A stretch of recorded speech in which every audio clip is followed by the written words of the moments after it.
nós tivemos aqui vários detalhes, vários exemplos de prefeituras e também de governos estaduais, querendo ser mais ouvidos pelo governo federal. De que forma que essa discussão pode impactar realmente no futuro das nossas políticas públicas? Tem uma grande discussão em jogo aí, o governo federal está compreendendo, o senhor, professor Fabrício, disse que a lei de responsabilidade fiscal não é um impedidor, como o governo alega?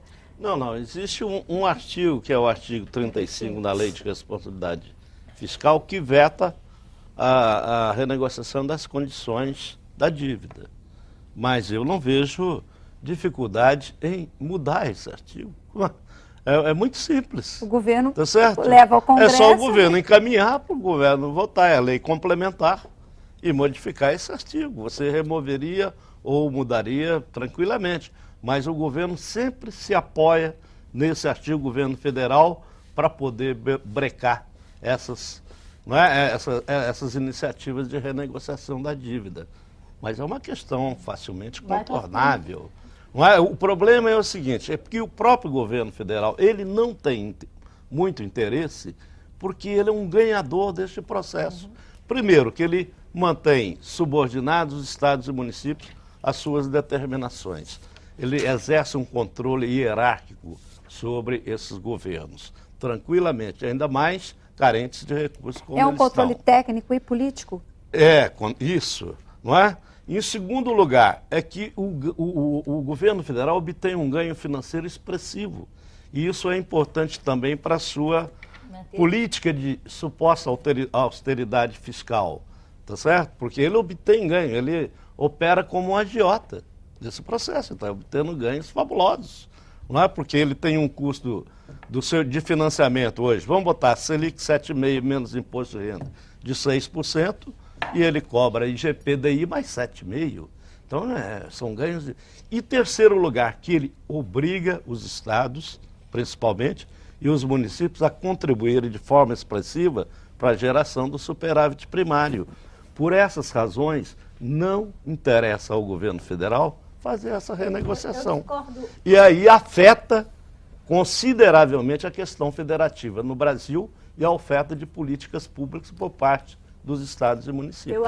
Eu discordo um pouquinho do professor Fabrício, só em relação à alteração do artigo 35 da Lei de Responsabilidade Fiscal, a Lei Complementar 101.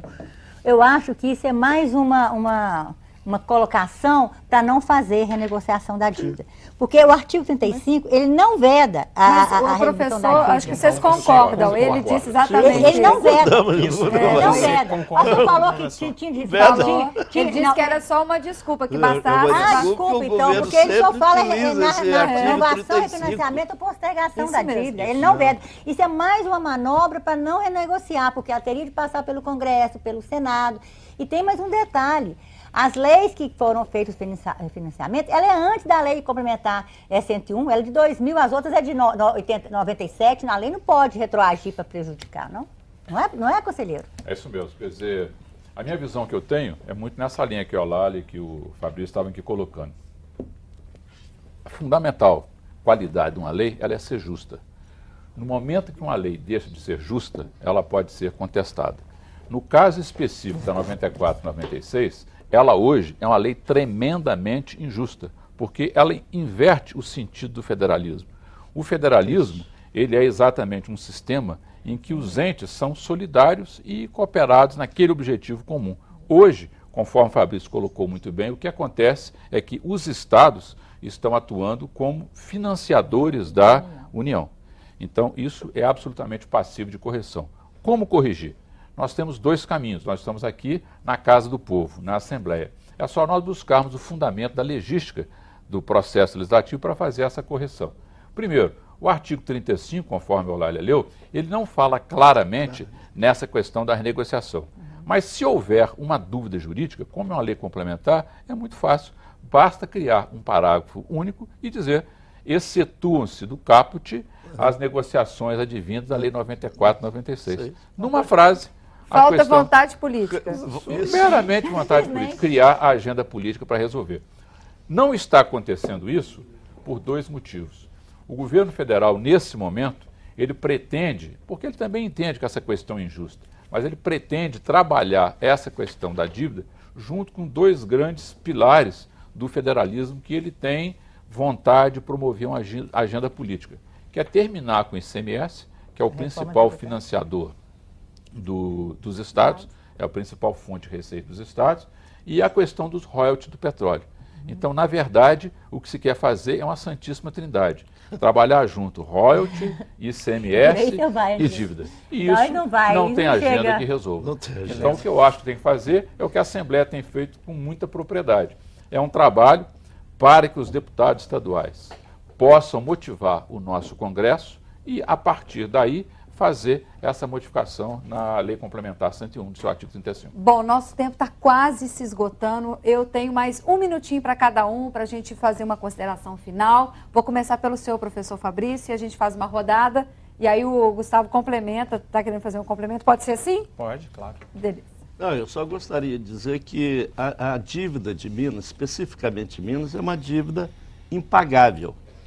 E se esse processo de renegociação da dívida não for à frente, e eu espero que ele prossiga forte com o apoio da sociedade civil, com certeza o Estado vai se defrontar com muitas dificuldades para continuar oferecendo políticas públicas importantes para a sociedade, nas áreas de saúde, educação e outras áreas que onde realmente os serviços essenciais são fundamentais para a sociedade. Ok, muito obrigada ao senhor, professor Fabrício. Eulália, suas considerações finais do nosso programa. O nosso movimento, que é o movimento social da Auditoria Cidadã da Dívida, que está desde 2000 nessa luta contra a dívida dos estados brasileiros, do Brasil, que a gente está espalhando pelo mundo, a gente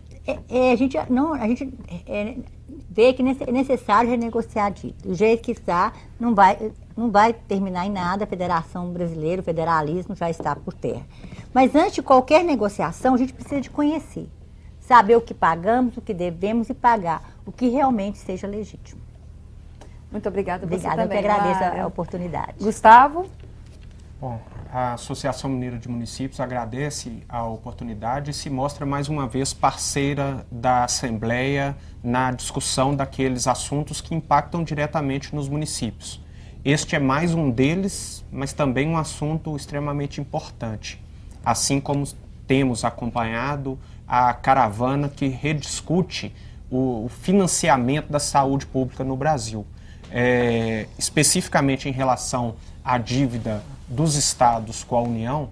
Os municípios aqui representados pela MM, sinceramente, acreditam que, havendo mais recursos no estado para se aplicar em Minas Gerais, que isso resulte em melhor qualidade de vida para os cidadãos em cada um dos municípios de Minas. Então, em razão disso, a gente se sente honrado em estar aqui, porque todas as vezes que se discute política pública, em especial no assunto municipal, muito se discute pelo lado da falta de qualificação, pelo lado da corrupção, pelo lado da má vontade dos atores políticos, e nós da associação cada vez mais queremos ressaltar o lado nobre dessa função pública, que há pessoas extremamente não só preparadas, mas bem intencionadas para cumprir esse desafio de levar políticas públicas de qualidade a cada um dos cidadãos de Minas. Então, para a gente é um orgulho poder falar sobre esses assuntos aqui numa mesa tão qualificada como essa aqui em que estivemos presentes.